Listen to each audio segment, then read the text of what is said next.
Hello everyone, Evil Snowman here, bringing another guide to Dota 2, this time covering Abaddon. Remember, if you like the content, don't forget to subscribe, like the video, and leave us a little comment letting us know. Death Coil is a targeted ability that will either damage an enemy unit or heal a friendly unit for 250, at the cost of 125 of Abaddon's own health. The damage to Abaddon is dealt as pure damage, and can be used to deny himself, and burst his own aphotic shield.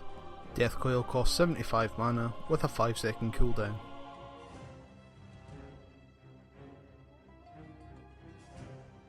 Aphotic Shield will create a shield around a target unit that absorbs 200 damage.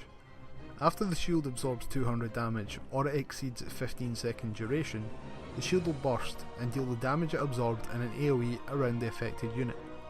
Aphotic Shield removes certain debuffs, costs 115 mana with a 6-second cooldown.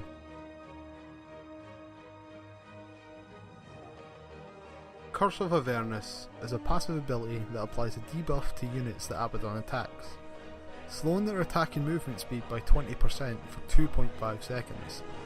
Additionally, any unit who attacks those under the effect of this debuff will receive a buff that increases their attack speed by 40% and the move speed by 15% for 4.5 seconds. The curse will be placed on Abaddon's target before his attack lands, so you will get the bonus from his first attack. Borrowed Time is an active ability that will remove certain debuffs and make damage you take heal you instead of dealing damage. The ability, when not on cooldown, will activate on its own if you take damage that drops you below 400 HP, but you can activate it manually.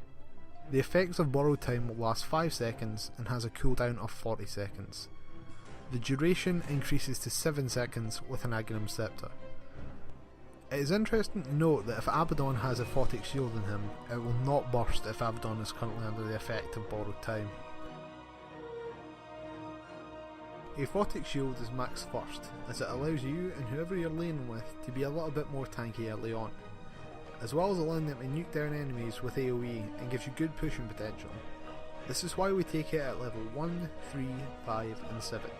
Death Coil is maxed next, as it gives you the option to heal when required and allows for more harass on your opponents. Take it at level 2, 4, 8 and 9. Frost Sword is a great ability, but unfortunately it does require you to get into melee range. This is why we max it last, taking it at levels 10, 12, 13 and 14. Borrowed Time is a fantastic ultimate and will save you more often than you would think. Take it whenever it's available at 6, 11 and 16. As usual, stats at level 15 and from 17 onwards. In pubs, Abaddon is normally seen as a carry, but this will allow you to surprise the enemy by building support, kind of. Starting out, get 3 Iron Branches, wards, a clarity, buy and open your courier, and then get a set of tangos for your last slot. Grab your boots and a magic wand using the courier after a little farming, and then upgrade your boots into power treads, buying the belt of strength first as it gives you more health. You want to keep wards up constantly for your team. Building towards a Yule Scepter will give you the mana and the regen to spam your abilities. The active and the move speed will also help you chase down enemies. This, coupled with your Frost Sword, will mean that no one will ever get away from you. The active will also help you escape from any sticky situations you might find yourself in. The next item we get is of Lads. This will provide an aura for your whole team, and since you're holding it, it'll leave a slot free in your carry that they want you to use up, because they're really the one who's going to get the most benefit from this item. Additionally, it'll allow you to jungle when you're not doing too much, allowing you to get a little bit more farm and get up your last item slot. For your last item, you have a few choices: an Aghanim Scepter, a Heart of Teresk, or a Scythe of Ice. Aghanims will round off your stats quite nicely and increase your ult's duration. Heart will give you a huge health boost, allowing you to spam your Death Coil. Because of the passive regen, you won't need to worry too much about being low when you're initiating into a fight after this. And Scythe of Ice will give you a great disable, as well as some additional mana regen and mana pool to help you spam your abilities. Death Coil and Aphotic Shield can be a powerful combo, as the damage you take from Death Coil can be used to burst the shield. So if you can position yourself close enough to the target, they will take the damage from the Death Coil and the burst AoE from the shield. This equates to around 450 damage as a nuke on a support. This is huge. Another thing to take into consideration is when you have borrowed time up, the damage you take from Death Coil will also heal you.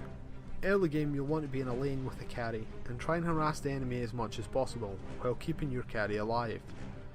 Your shield is fantastic for dual melee versus dual range lanes, as you can cast it on the carry, allowing them to get close enough for the creeps to get last hits, and also harass the enemy.